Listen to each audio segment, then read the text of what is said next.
주말 오후 송은재 TV 시작합니다. 민주당의 이재명이 조금 전에 페이스북에 글을 올려서 자신은 김성태와 전혀 관련이 없다라는 주장을 했습니다. 이제는 대북 송금 이 부분과 관련해서 곧 검찰에 소환이 되니까 자신이 관련이 없다라는 적극적인 주장을 펼치고 있습니다. 이재명은 어제 또 선거법 위반 재판을 받았습니다. 어제 재판에서는 고 김문기를 알았느냐 몰랐느냐, 그 방송사의 인터뷰에서 그게 사전 질문지에 있었느냐 없었느냐, 이게 논점이 됐습니다. 그 부분을 어떻게 바라봐야 하느냐. 좀 더 나아가서 오늘은 주말입니다. 이제 이재명에 대해서 검찰 소환, 이재명에 대해서 구속영장을 치고 이재명이 구속이 된 이후에 민주당은 어떻게 바뀔 것이냐, 굉장히 여러 가지 시나리오들이 나오고 있고, 이재명도 이 부분을 예상을 해서 아주 구체적인 자신의 입장을 내놓고 있습니다. 이 전체적인 시나리오를 한번 여러분들과 따져보고, 여기에 국민의힘, 지금 여권은 어떻게 대응하는 것이 현명한가 한번 짚어보겠습니다.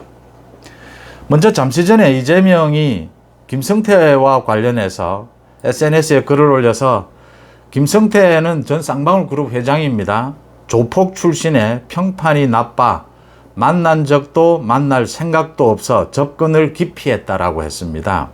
김성태가 지난번 이화영 재판에 나와서 이제 이재명이 대북 송금과 어떻게 관련이 있는지 모두 다 알고 있었다, 인간적으로 이재명에게 실망했다, 이렇게 다 털어놓으니까 이재명도 이제 강도를 최고조로 높인 것입니다. 오는 30일 이재명을 소환을 했는데, 이재명이 더 빨리 나가겠다라고 하다가 아마 30일 전후해서 이재명이 검찰 소환에 나가게 될 겁니다. 이재명이 검찰에 나가서 묵비권을 거의 행사하면서 제대로 이 조사에 응하지도 않으면서 검찰 소환에는 꼬박꼬박 그래도 나가고 있는 이유는 이 영장실질심사 재판 때문입니다. 그 재판에 나갔을 때 자신이 검찰의 수사, 검찰의 조사에 성실하게 응했다, 성실하게 검찰의 조사에도 응하지 않았다라는 것은 결정적인 이 구속 사유가 됩니다. 그래서 그 부분을 피하기 위해서 나가서 제대로 대답도 하지 않지만 계속 소환은 응하고 있습니다. 검찰은 29일 또 이화영 재판이 열려서 이제 김성태는 다 불었고 이화영이 다 불 것인지를 지켜보고 이재명을 소환하겠다, 조사를 하겠다라는 입장입니다. 거기에 대비해서 이제는 이재명이 본격적으로 이야기를 시작을 했습니다. 김성태와 자신이 아무런 관계가 없고 자신은 김성태를 오히려 피했다라는 것입니다. 5가지 사유를 이야기했습니다. 김성태가 자신을 초청하는데도 응하지 않았다. 김성태가 800만 달러를 북한에 줬다라고 하는데 뒷돈으로 줬는데 이게 왜 자신한테는 무슨 도움이 되느냐. 그러니까 경기도지사가 김성태 쌍방울에 대해서 어떤 특혜를 줬단 말이냐. 지금 이 부분을 짚고 있습니다. 그리고 김성태는 조폭이었기 때문에 자신이 멀리했다라고 했습니다. 이제 김성태가 다 까버렸으니까 이제 이재명도 이제 막 가겠다 이겁니다. 김성태 볼 일은 없다 이겁니다.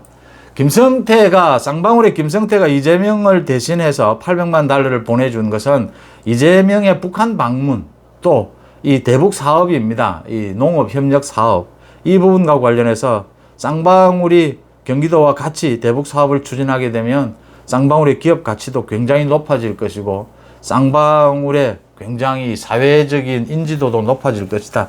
김성태는 이걸 계산을 했고, 이재명은 경기도는 그런 것이 엄청난 특혜가 될 수 있다, 또 이재명이 대통령이 될 수 있다, 이런 것들이죠. 이게 이제 다 약속이 돼서 쌍방울의 김성태도 베팅을 한 것입니다. 이재명에 대해서 2억 가까이 이렇게 쪼개기 후원도 했다라는 것입니다. 이재명이 자신이 김성태에게 특혜를 준 것이 뭐가 있느냐, 엄청나게 준 것입니다. 김성태가 법정에서 이야기한 게 그겁니다. 자신은 사업가다, 자신은 남는 장사를 하는 사람이다, 자신이 이렇게 돈을 막 퍼주는 이런 자선가는 아니지 않느냐, 이 이야기를 했습니다. 이재명이 김성태를 이렇게 5가지를 김성태가 만나자고 하는데도 거절했다, 검찰 조사에 가면 이 부분을 강조하겠다, 이걸 지금 드러낸 것입니다. 그런데 이재명이 억지스럽게 김성태를 내친 부분, 이것만 이렇게 뽑아내서 하는 것에 불과하다. 전체적으로는 이재명과 쌍방울 간에 긴밀한 협조 체제가 구축이 되어 있었다. 그 사이에 이화영이 있었다. 오는 29일 이제 이화영의 진술이, 법정 진술이 관심을 끕니다.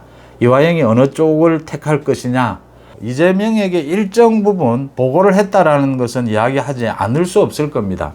이 부분을 이제 시간 때문에 이재명의 조사가 남아있기 때문에 이재명 측은 이화영에게 제발 지금은 불지 마라, 다 털지 마라, 뭐 이런 식일 겁니다. 다 불어도 시간을 뒤로 해라. 그래서 지난 한 달 동안 이 이화영의 재판도 방해를 했던 것입니다. 이화영의 부인을 시켜서 또 변호사를 시켜서 깽판을 치면서 이화영이 이렇게 지금 당장 불지만 않는다면 이재명은 자신이 검찰 조사에서 유리하다 이렇게 보고 있는 겁니다. 그런데 이미 이화영의 진술이 왔다 갔다 한 부분만으로도 사법 방해고 증거인멸 시도입니다. 또 이화영의 진술이 왔다 갔다 한 그 자체로 이재명과 이 김성태의 관계가 상당 부분 입증된다라고 하는 것입니다. 이 정황이 맞아떨어지면 거기에 진술이 일치하고 그 증거가 이제 북한이 돈을 받았다라고 하는 그 증거가 뒷받침을 하게 되는 이런 순서입니다. 아마 이재명이 다음 주에 검찰에 출석하기 전에 또 이렇게 검찰 진술에 대해서 반박하는 이런 많은 내용들을 매일같이 내놓게 될 겁니다. 뭐 핵심은 자신이 김성태에게 무슨 특혜를 줬단 말이냐, 자신도 김성태를 멀리했다, 뭐 이런 식일 겁니다. 이제 김성태와는 손절을 하는 겁니다. 이화영과는 손절을 지금 할 수는 없습니다. 이화영은 끝까지 손을 잡고 이화영들어 자신이 검찰 조사를 받기 전에는 다 불지는 마라, 지금 이렇게 버틸 겁니다. 그러니까 증거인멸 시도가 드러난다 하더라도 이화영의 결정적인 진술이 나와버리면 이제 이재명은 도망갈 구멍이 완전히 없어진다라고 하는 점입니다. 그런 점에서 이화영의 손은 마지막 잡고 있다. 마지막 이화영으로 이 꼬리 자르기를 하려고 하고 있다. 이런 것이 보이는 대목입니다.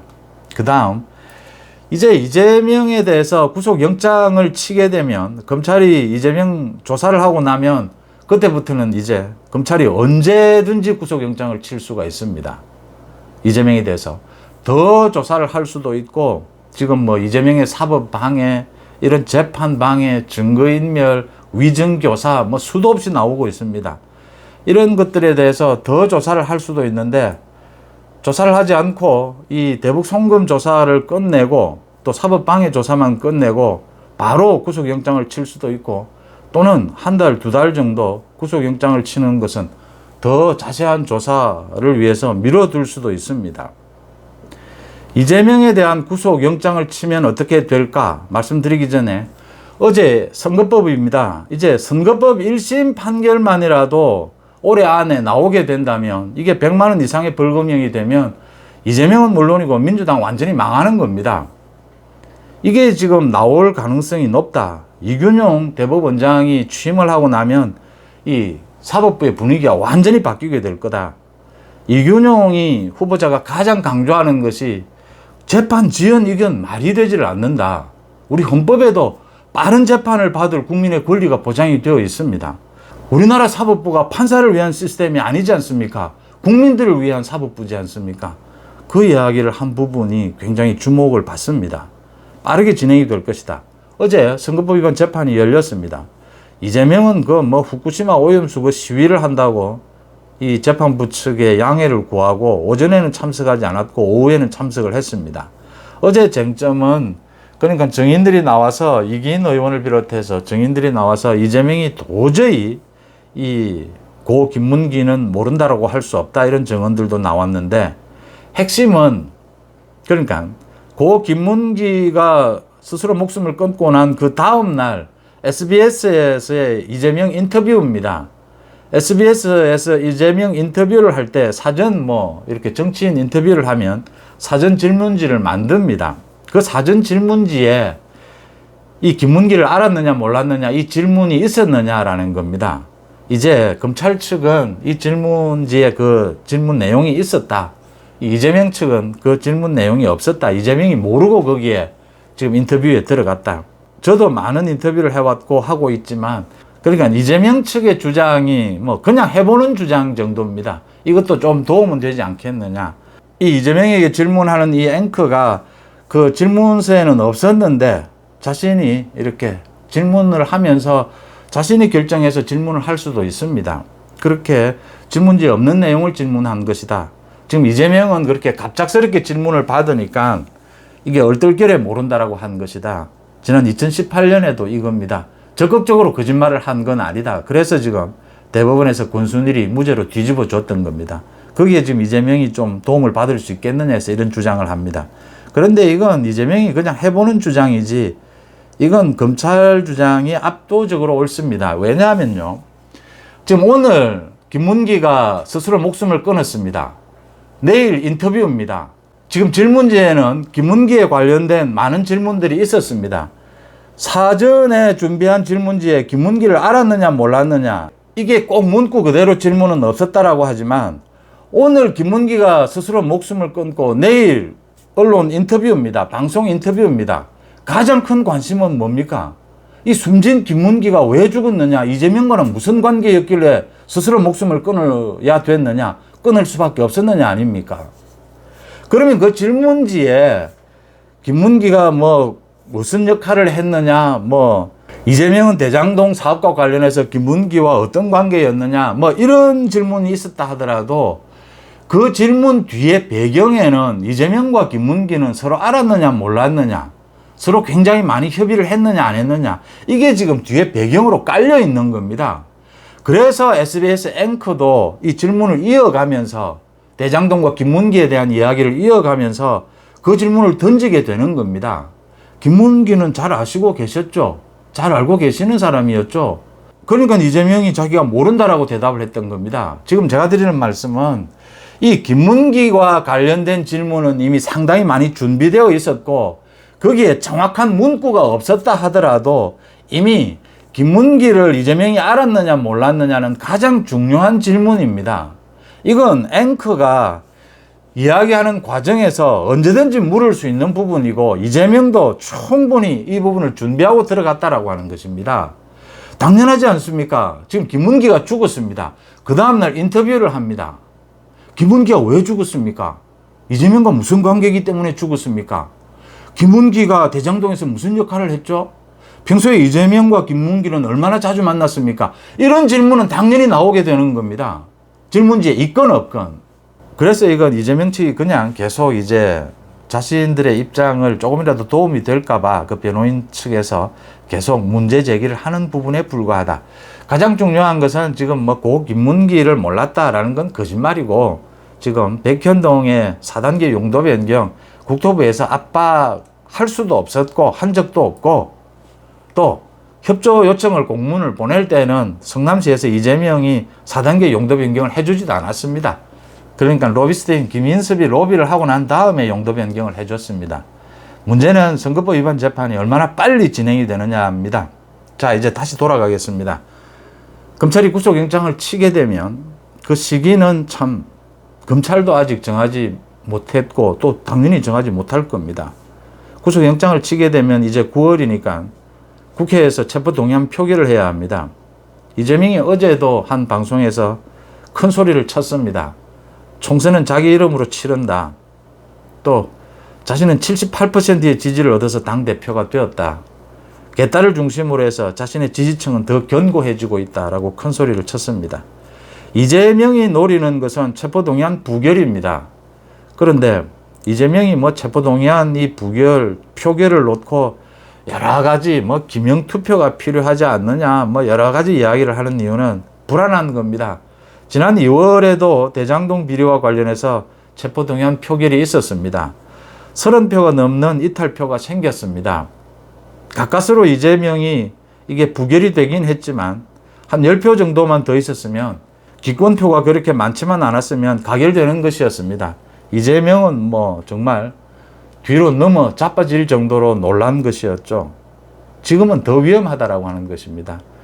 이재명도 여러 갈래를 보고 있을 겁니다. 이 체포동의안이 가결될 가능성이 높은데 개딸들을 동원을 해서 지금 비명 반명을 압박하면 부결을 노려볼 수 있다. 부결되지 않는다 하더라도 부결을 위해서 그 뒷 수순을 위해서라도 지금 개딸들을 결집시킬 필요가 있다. 이렇게 노리고 있는 것입니다. 이재명이 최종 마지막에 도저히 지금 민주당의 비명반명은 31명이 이미 공개적으로 국민들 앞에서 불체포 특권 뒤에 숨지 않겠다라고 했습니다. 이재명은 뭐 숨지 않겠다라고 했다가 숨겠다라고 했다가 지금 뭐 오락가락 하는 것입니다.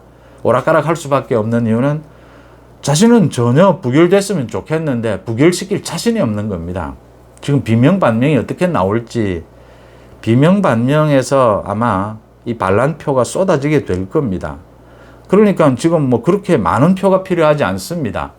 지금 30표에서 40표 정도 반란표가 나오게 되면 민주당에서 이 가결이 됩니다. 가결이 된다, 막을 수 없다라고 생각이 되면 이재명은 아마 이 체포동의안에서 자신을 가결시켜 달라라고 또 쇼를 할 가능성도 있습니다. 이재명이 체포동의안에서 가결이 되고 나면 영장실질심사에서 이재명이 구속이 될 것인가? 대북 송금, 이게 제3자 뇌물입니다. 그 다음 백현동이 배임입니다. 지난 2월 달에 대장동이 배임이고 성남FC가 제3자 뇌물 혐의였던 것과 똑같은 구조입니다. 그런데 여기에 이재명의 사법방해, 전체적으로 증거인멸, 위증교사, 재판방해 이런 행동들이 지난 6개월 동안 계속되어 왔습니다. 물론 그전에도 있었습니다. 이게 달라진 부분입니다. 그 다음 지난 6개월 동안 이재명이 계속해서 검찰에 대해서 근거 없는 공격을 퍼부었습니다. 지금 이재명은 아마 이 부분을 피해가기 위해서 자신과 관계되는 것은 없다. 이 재판방해, 이 부분 자신과 관계되는 것은 없다라는 걸로 또 모두 자신의 주변 뭐 박찬대라든지 뭐 전부 변호사들, 이화영 부인 일로 모두 책임을 떠넘길 겁니다. 그 다음 자신은 검찰이 부를 때마다 꼬박꼬박 잘 조사를 받았다. 지금 재판에도 성실하게 임하고 있다. 대장동 재판 선거법 위반 재판인데 대장동 재판은 아직까지 본 재판에 들어가지를 못했습니다. 이런 것들을 내걸게 될 겁니다. 그럼에도 불구하고 이재명의 이 증거인멸과 도피 우려입니다. 이 부분은 피해갈 수가 없을 것이다. 그래서 대북 송금 관련해서 이재명이 계속 이렇게 김성태가 조폭 출신이어서 자신도 기피했다라고 해도 논란이 있다라고 해도 또 백현동도 논란이 있다라고 해도 이재명의 사법방해 때문에 이게 바로 증거인멸 도피 우려입니다. 그러니까 이게 지금 판사에 따라서 하도 이 재판이 고무줄 재판이 돼가지고 이 럭비공처럼 어디로 튈지를 모르는 이런 상황이어서 누구도 장담은 할 수가 없습니다. 그렇지만 증거인멸을 계속 시도하고 있는 이재명을 빨리 구속시키지 않으면 이 그러니까 재판은 가급적이면 구속시키지 않고 재판을 하는 것이 맞습니다. 인권 보호에는. 그런데 꼭 구속시켜야 되는 이유는 물론 죄질이 안 좋고 중범죄일 경우에는 구속시켜야 합니다. 꼭 구속을 시켜야 되는 이유는 계속 증거인멸을 하고 있으면 이건 구속을 시키지 않으면 이걸 지금 도둑놈들은 계속 도둑질하라, 자신이 도둑질한 것을 모두 지금 은폐하라, 이걸 허용하는 꼴이 되는 것입니다. 그래서 이런 부분은 꼭 구속이 된다. 구속될 가능성이 높다 이렇게 보입니다. 이재명은 아마 구속되고 난 이후에도 개딸들을 중심으로 해서 친명을 중심으로 해서 버티다가 만약 물러나야 된다라고 하더라도 12월 28일 비대위 체제를 만들어서 자신이 지금 뭐 당을 장악하고 있습니다. 그래서 비대위 체제에서 뭐 자신이 가장 믿을 수 있는 사람을 비대위원장으로 해서 이렇게 총선까지 가져가는, 만약 안 되더라도 이런 구상을 하고 있을 겁니다. 개딸들이 그렇게 해줄 것이다. 민주당 지지층은 지금 이재명에 대해서 압도적으로 지지하고 있습니다. 개딸은 당연히 뭐 이재명 없이는 방법이 없다 생각하는 것이고, 다른 대부분의 민주당 지지층들도 이재명 이외에 다른 대안이 없기 때문에 지금 이재명은 뭐 도저히 저건 구속돼야 될 범죄자다 생각하면서도 대안이 없어서 지금 이재명을 지지하고 있는 셈입니다. 이런 민주당 지지층들의 이런 구도, 지지하는 구도, 이 부분을 이재명이 이용을 해서 자신이 이 당대표로서 또 공천권을 계속 유지하겠다 이렇게 발부둥을 치게 될 겁니다. 친명들이 그렇게 강하게 결집을 하게 될 것이고, 비명반명은 조직적으로 움직일 힘은 아직까지 보이지는 않습니다. 이재명을 당대표에서 구속이 되고 나면, 기소가 되고 나면 당대표에서 또 쫓아낼 수가 있습니다.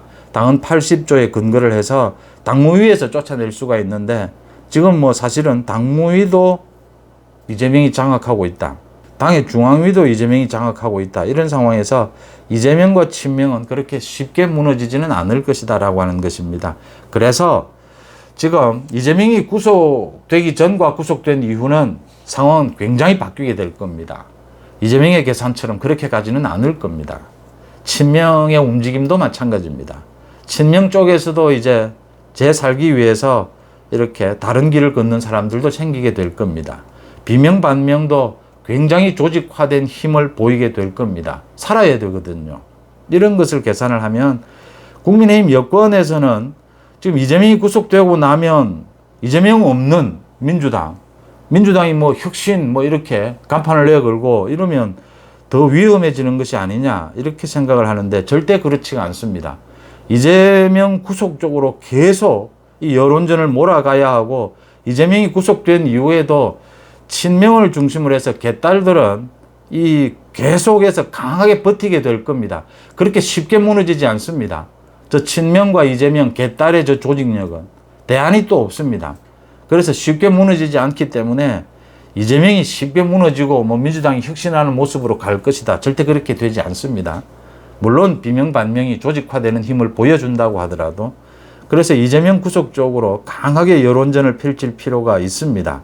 그렇게 해서 이재명이 구속되고 난 이후에는 이 민주당에서 비명 반명들이 빠른 행동력을 보여서 이재명에 대해서 대표직에서 쫓아내고 비대위로 가더라도 새로운 뭐 민주당에서 새로운 인물이 이렇게 선출이 되는 이런 형태로 가져가야 이재명 친명 개딸 이 한편이 되는 이 민주당이 격렬하게 분당이 되는 상황까지 만들어지게 될 것이다. 어제 민주당의 이상민 의원이 가장 뭐 반 이재명이죠. 이상민 의원이 방송국에 나와서 인터뷰에서 이재명이 스스로 사퇴를 하지 않으면 민주당이 분당이 된다라고 했는데 이재명이 스스로 사퇴를 해도 민주당은 분당 위기가 옵니다. 그 부분을 제가 짚고 싶은 것입니다. 이재명이 구속이 되고 난 이후에 스스로 사퇴하든 스스로 사퇴하지 않든 민주당은 분당으로 갈 수밖에 없다. 지금 이재명의 친명 개딸 이 부류도 죽기 살기입니다. 이제 비명 반명도 죽기 살기입니다. 이걸 그중 조정할 수 있는 게 지금 뭐 가장 영향력이 큰 게 문재인이라고 볼 수가 있는데 문재인이 그럴만한 역량을 보여줄 수 있겠느냐. 그래서 국민의힘으로서는 이재명이 구속이 되는 것이 오히려 민주당의 이 전체적인 문제가 다 골마 터지는 이런 상황이 될 수가 있다라는 점을 읽고 전략을 세울 필요가 있습니다. 주말 오후 송은재 TV 마칩니다. 고맙습니다.